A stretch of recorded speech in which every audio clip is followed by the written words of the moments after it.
Welcome to the Encore Audio Archives YouTube channel. I'm Taper Dave, and this is my channel. I've uploaded hundreds of talks here that I've recorded at meetings in West LA, and I've also recorded conventions starting in 2013. I've got a bunch of those up. And Walt and Mary Murray, the original owners of Encore Audio Archives, started the company in the 80s, and Walt recorded Joe and Charlie's and a bunch of stuff down in Vista, California. My sobriety date is June 20th of 1994.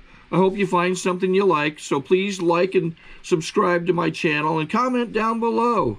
If you want to hear something that I don't have or that you don't see, I'll see that I get it. Anyways, take care and have a great day if you want to. Hi, my name's Keven and I'm an alcoholic. And I'm very happy to be here. I think Lila asked me to speak and I don't think she's here, is she? But in any case, I'm here, and that's all that counts as far as I'm concerned. I'm feeling a little bit sick tonight, so I hope I don't sound it. But I'm a little flat. But I was brought up in this program to honor my commitments in AA, and I believe that that's the reason I'm sober today. So. You have me a little peaked.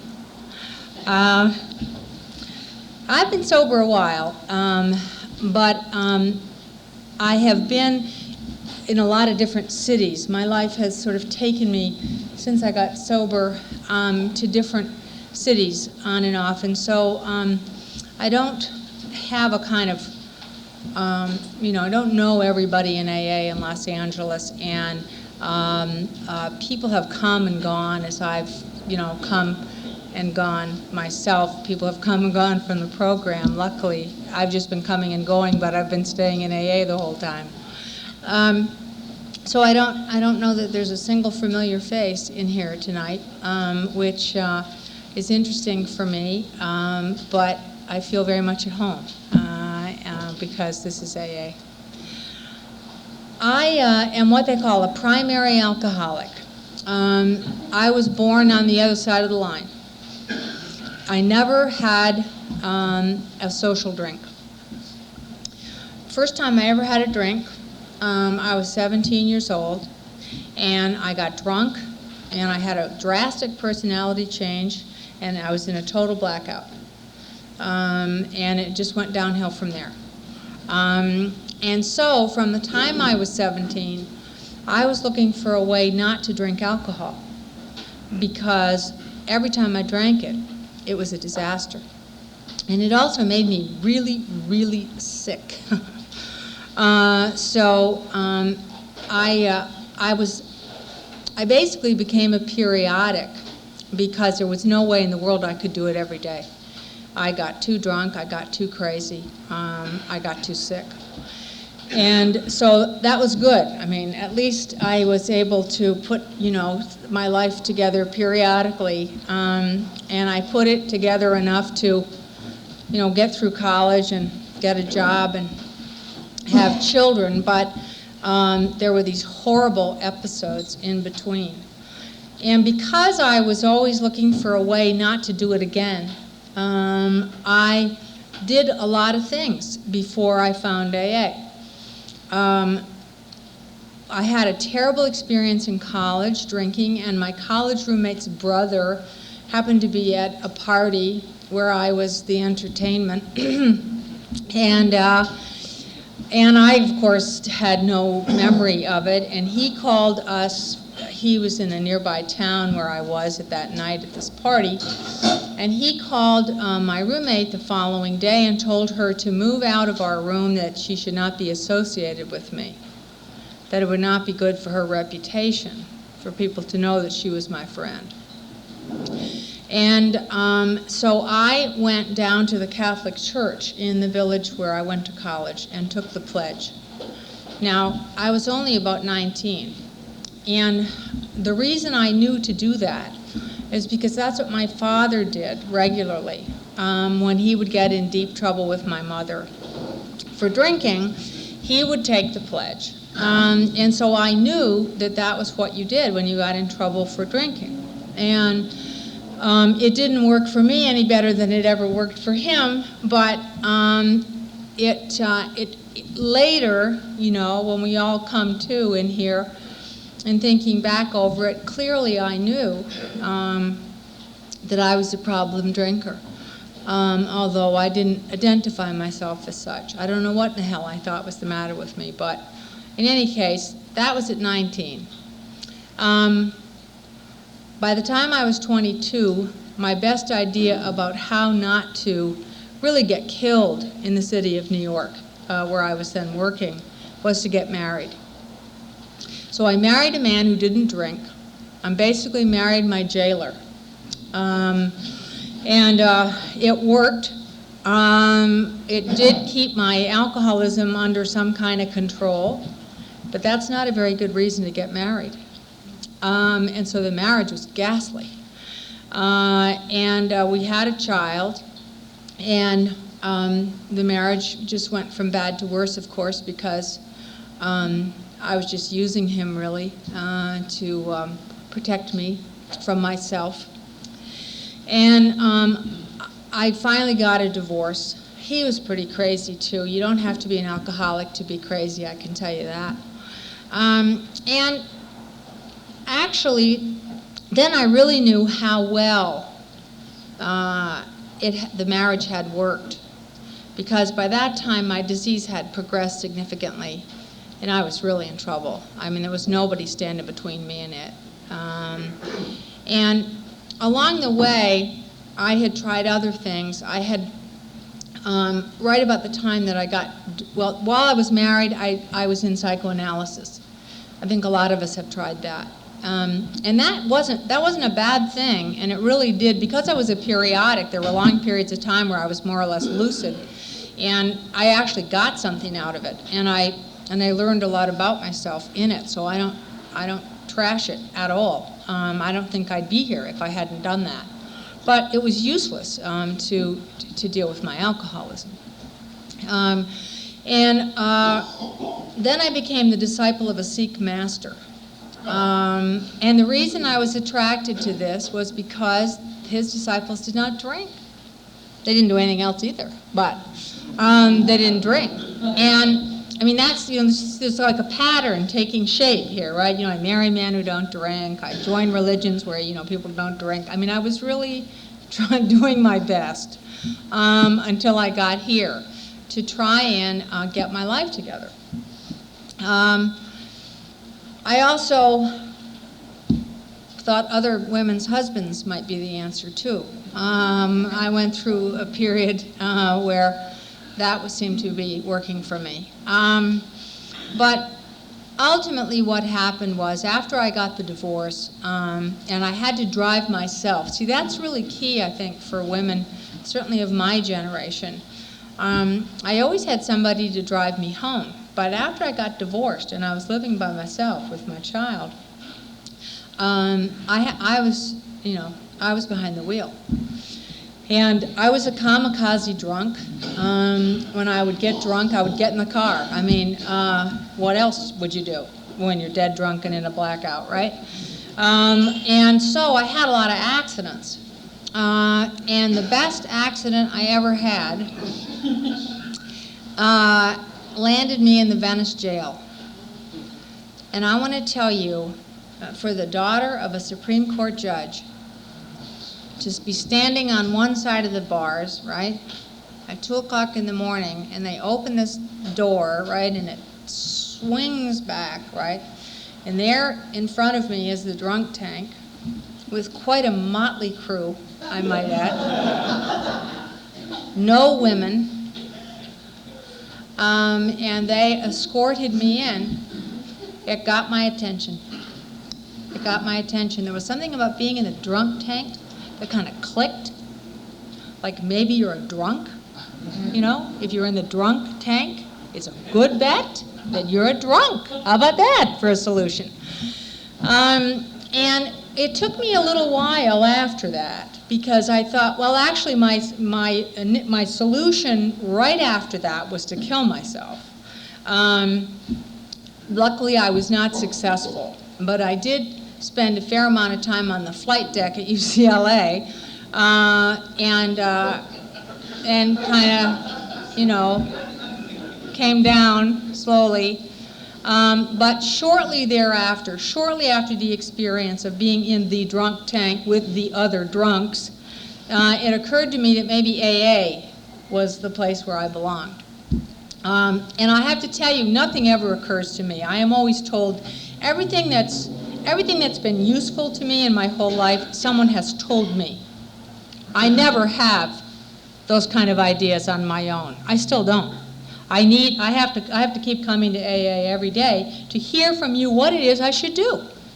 Because most of the time, I don't know. I have no idea. And if I go with what it is I think I should do, I'm always wrong.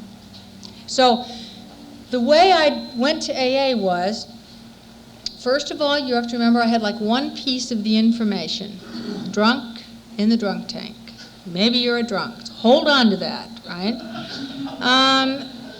Then I came home from a party one night, and miraculously I had not had anything to drink. The periods of my drinking were getting farther and farther apart because my ex-husband was watching me, ready to snatch my child away from me, which was like powerful motivation to not pick up a drink.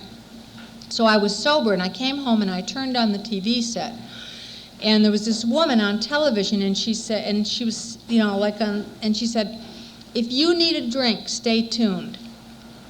And I looked behind the TV set. It was like, this is really crazy.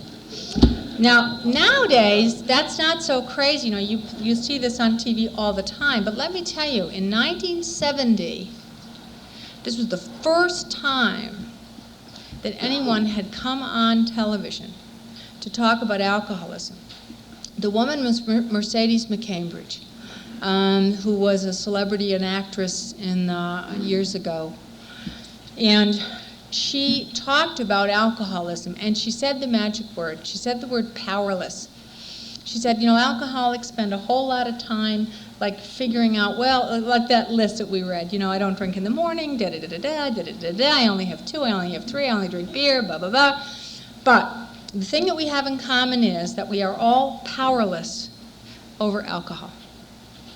And man, the penny dropped. That was the piece of information I was waiting for. I belong, right?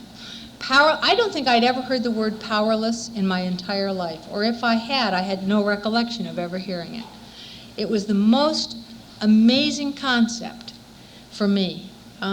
Powerless. I'm powerless. I'm not, see, I had like 3 choices at that point. Either I was a moral degenerate, and there was a lot of evidence for that, or I was a schizophrenic, and there was a lot of evidence for that, or I was an alcoholic. Well, what would you choose? Right? So when she said powerless, I thought, man, I'm not a degenerate, you know, I'm not a schizophrenic. I am powerless over alcohol. That's the answer. And I called AA, and of course you couldn't even, AA's number flashed on the screen at the end of this 30-minute program. It was on KCBS. And you could not get through. And so I just stayed up and just kept dialing and dialing and dialing and dialing. And finally, about 2 or 3 in the morning, I got through, and they told me there was a meeting in my neighborhood the next day, and I went. And that was May 12th, 1970. And every time I say this, it chokes me up. I have not had a drink since that day, truly through the grace of God. Because I'm one of these alcoholics who is too smart for this program. When I came in here, my first instinct, after like, you know, maybe this is going to work. After that, I started to rewrite the big book. And because I'm an English major and I'm a writer, and the book is overwritten. It is not clean, it is not neat, it is not precise, expository prose. Language is antiquated. You get the idea? Okay. This wonderful woman in the Brentwood Women's Stag said to me, do us all a favor. Don't read the book. Put the book on the shelf. We will tell you everything you need to know. And it was miraculous advice because I was mapping myself an exit. There was no question about it. I was too smart. I was too well-read for all of you. I was this, I was that. There was no way that I could ever make this work. And I was starting to do that with this great critique of the big book. And so I didn't read the big book until I was about 3 years sober. I wasn't allowed to go near the book until I had grown up enough to understand what I was reading. So I have, and that's the way it's been, really. I'm a smart ass. I'm a wise ass. I always think I know better. It has taken me years, and like the Chinese water torture, drip, drip, drip, to get this program. I didn't ever drink again, which is a miracle. I mean a total miracle. But I have had my ups and downs in sobriety, like many of us have. I did not have a problem believing that a higher power could restore me to sanity, and I certainly had no problem believing that I was insane or that my life was unmanageable, or making a decision to turn my life and my will over. By the time I got here, I knew that I was really deficient in a lot of significant ways. I did not know how to live my life. I knew a whole lot of other things, which were useless by and large, but I did not know how to live my life a day at a time. I'm not kidding you. Even now, when I get in a bind, when I get really frightened or something, and an answer pops into my head, I turn it totally around. I have learned in the program to say exactly the opposite of what it is I think is the thing to do, and exactly the opposite of what it is I think is the thing to do is in fact the thing to do. I don't know how those wires got so badly crossed, but they did, and I accept that about myself. And I always ask somebody else too. I'm constantly checking with people about, what is right for me to do in a given situation, especially when I'm in the grip of fear. If I'm not filled with fear, I can sort of trust my instincts and trust my higher power to kind of get through. But if I'm filled with fear, the first thing that happens is I don't recognize it as fear. What happens is I get extremely arrogant and prideful and very brittle. And then I can't receive any information at all. My conscious contact is instantly broken. The signal is still pulsing down here, but it's not getting through. And you might as well be like mannequins in a store window. I can't see you, I can't hear you, and I act out of fear. And every time I do that, it is a total disaster. So what I try and do now when I get in that kind of fearful place, and thank God this many years later it doesn't happen very much, but when it does, I just get very, very quiet and wait. And sooner or later somebody tells me what to do. And I even do that in my work. I have this real high-powered job, and I'm a kind of a counselor to chairmans of the board and all that kind of crap. And a lot of times in a situation where I'm being paid a lot of money to know the answer, I don't know the answer. And I cop to it. I say, you know what? I have the faintest idea. But I'll bet you something will occur to me. Let's talk about this a little more. Let me go away and think about it. Let me go away and talk to some other people. Let me call you back. I don't pretend anymore, ever, to know something that I do not know. I don't just come up with an answer, you know. That's the way I used to, really fast, really, really fast. And I used to think you all were dolts because you couldn't do it. And that was the way I protected myself from you. Let me tell you how I found out about that. I found out, here's the thing, it's important to say, I always need to say this for myself. I did a 4th and I did a 5th. I really have done everything I was told to do in this program, but I was really, really sick. And so, I was like 6 or 7 years sober, and by this time living in Washington. I sobered up in LA, moved to Washington.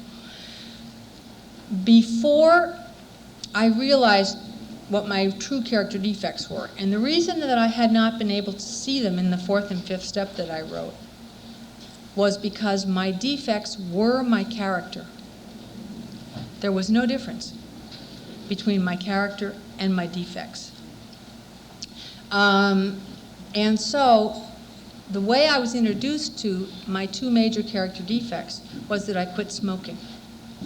And when I did, I turned into a raging maniac. And, oh, I have the character defect of anger, I said to myself. I never knew I had the character defect of anger because I was never angry. I was always controlling it. Right?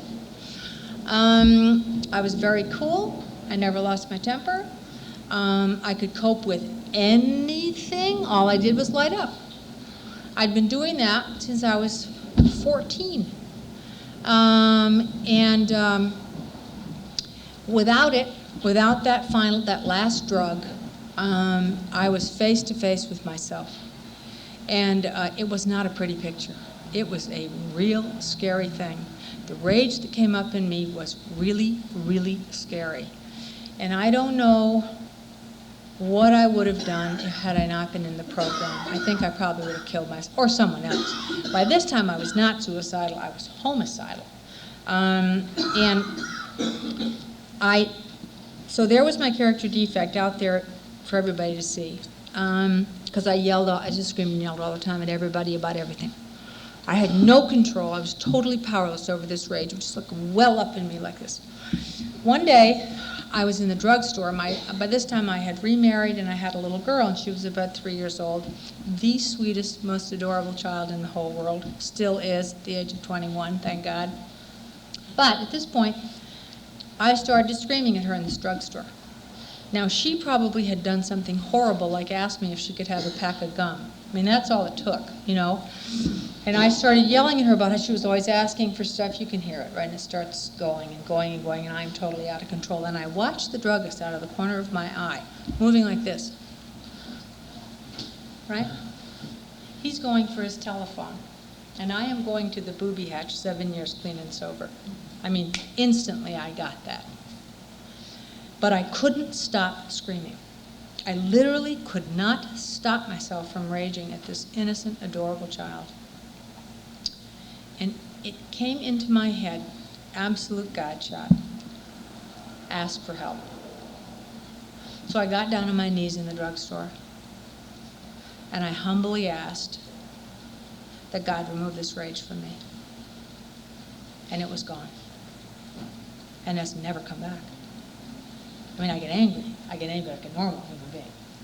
I'm not a maniac.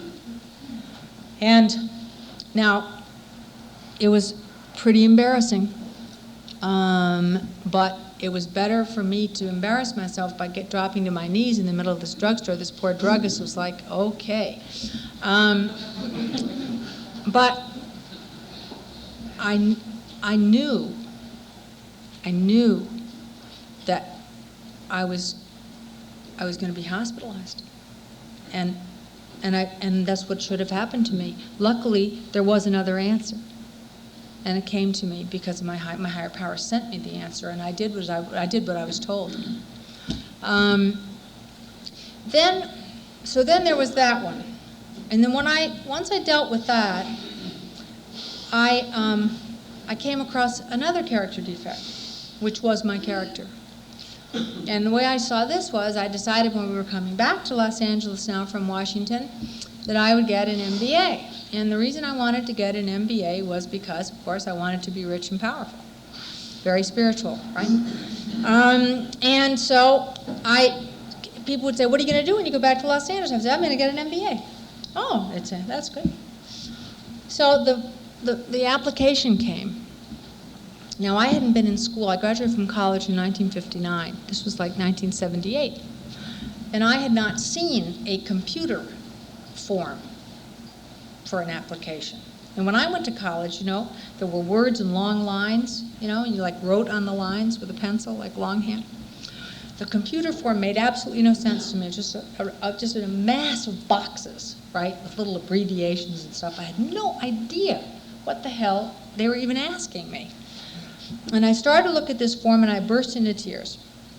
And my husband, who is used to me, said, what are you reading? And I said, I'm reading the application for UCLA. And he said, why are you crying? And I said, because I realize I've been telling everyone that I am going to get an MBA, and I cannot even understand the application form. Ding. So then I started saying things like this. When people would say to me, what are you going to do when you go back to Los Angeles? I would say, as my higher power taught me to say in that moment, well, if I can ever figure out how to fill out the application, I'm going to apply to business school. Now, I think you can all hear the difference. And in fact, going to business school turned out for me to be a totally spiritual experience. My higher power has a real sense of humor. Because I realized when I'd been there for a week that I had never in my life gone to school to learn, ever. I had always gone to school to star.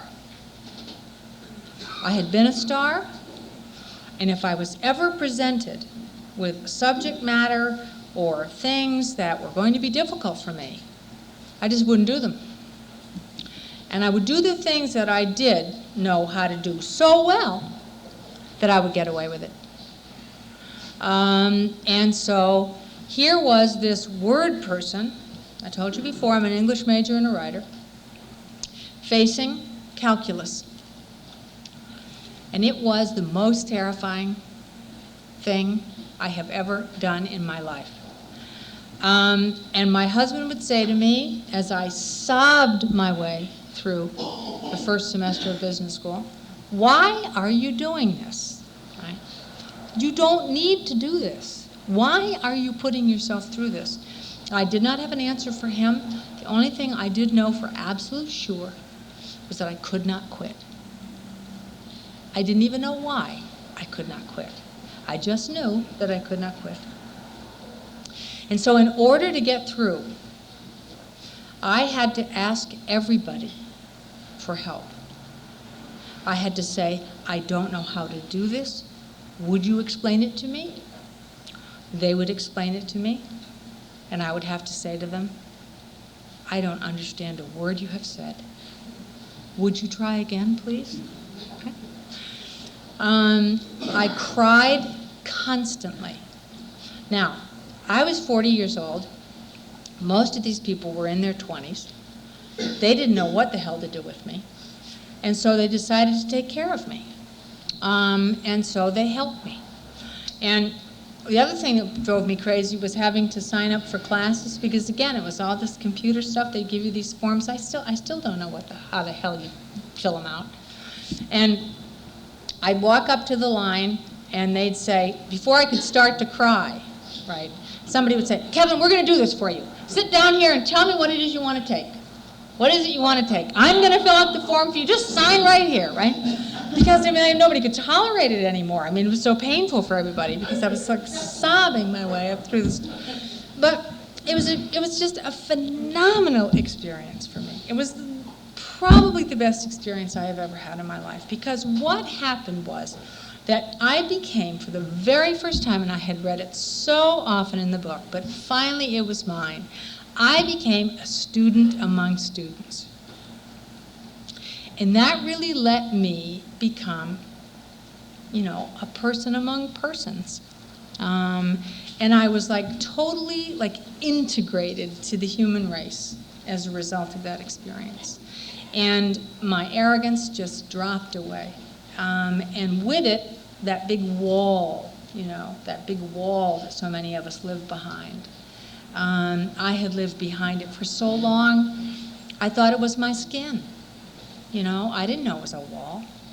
I mean, I had a husband whom I loved, and I had children whom I loved, and friends whom I loved, but I was barricaded. I was really barricaded because of my fear. And it just fell away. It just fell away. And my whole life has been so much more wonderful since that time. I can't tell you. I sometimes think that my sobriety really began in about my 10th year or 8th year when I started school, because all of the promises really started coming true in my life, the kinds of real internal kinds of sea change that we go through in this program if we get to stick around a day at a time over the years.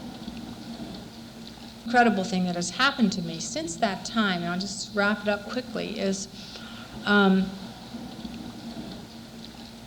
I was in New York, you following the bouncing ball here? L.A., Washington, L.A., New York in the 80s. I had what I thought was going to be my dream job. I was the executive director of the Alcoholism Council of Greater New York. And I thought, I'm bringing all of my talents and my experience to the thing I love most in the world, which is to help people understand more about alcoholism. It was the job from hell. It was a nightmare beyond belief. But the thing about it that was so incredible was it absolutely replicated my alcoholic family. I mean, to a T. There was the handsome, gorgeous, wonderful, treacherous father who was the chairman of the board. And there was this real cold and angry mother who was the president of the board. And between them, man, they just ate my lunch. Day in and day out, I just went for it and went for it and went for it. And finally, like, crawled out of there on my hands and knees. I'm not kidding you. And I went into therapy because I couldn't figure out what in the hell has happened to me. Here I am many years sober by now, right? And as I started talking about what had happened, my vocal cords became paralyzed. I couldn't talk. And I went to an ear, nose, and throat guy, and he said, your vocal cords are paralyzed. I said, how can my vocal cords be paralyzed? He said, well, it's a virus. It sometimes happens, but you and I know where that virus came from, right? That virus was called terror of the past. Terror of a reckoning with the feelings that I had as a child that I had stuffed for so long. Finally, years after this man had died, confronting the pain that my father caused me, whom I adored, and still do to this day. And so my therapist said to me, you're not getting out of this. You're not getting out of this. You are going to write down an hour's worth, and you're going to bring it to me, and I will read it back to you. You're not leaving therapy. So I started to write, and it was poetry. And I remembered instantly that that is the way I coped with my father's alcoholism when I was a child. I would go into my room and write poetry from the time I was about 6 years old when he started drinking again until he died. And then when he died, the muse deserted me. I mean, I shut down totally. And I had forgotten in the ensuing 20-some-odd years that I had been a poet. and that it was like the most important thing in my life was my work. And I have it back. It has been returned to me. It is just such an astonishing gift. And I really now feel, the way the psychiatrists talk about it, thoroughly integrated. I have rendezvoused with my very best self. I have rendezvoused with all of the joy, all of the hope, all of the positiveness of my childhood before my dad started drinking. I have reclaimed all of that and made it mine. And I am probably the most grateful alcoholic that I have ever known, because all I did was to come in here, to figure out a way not to get drunk or get knifed or end up in the drunk tank. That was all I was looking for. And I have basically found, really and truly, the most profound happiness. Happiness, the depth and breadth of which I had no idea a human being was capable of. And all of that has been given to me by you and by my higher power and by the, God bless them, the wonderful men who founded this program. Thanks very much.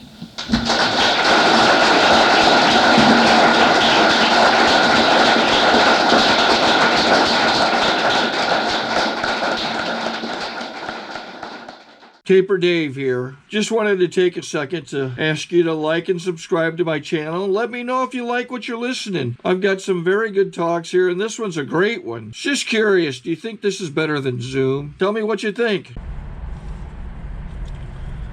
Okay, this is how I prepare my drone for launching. I like to do it inside the cab of my truck so I'm not standing outside in the weather. To install the joysticks for control, up and down, right and left, powered on.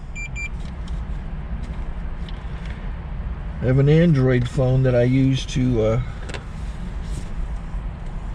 connect it to the drone with, and it's actually controlled through the iPhone, through an app. Oops, wrong way. It's actually controlled through the iPhone, or through this Android phone, through the app. It's actually controlled through the Android phone, through an app, and you connect it through this short connection right here.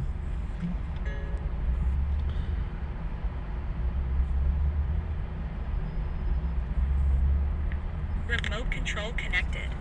Remote control's connected.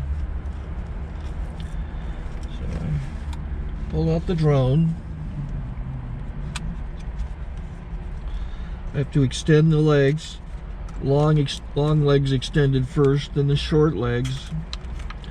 Remove the gimbal protector. Set that aside, then power it on one short burst, then one long burst. I lay it down.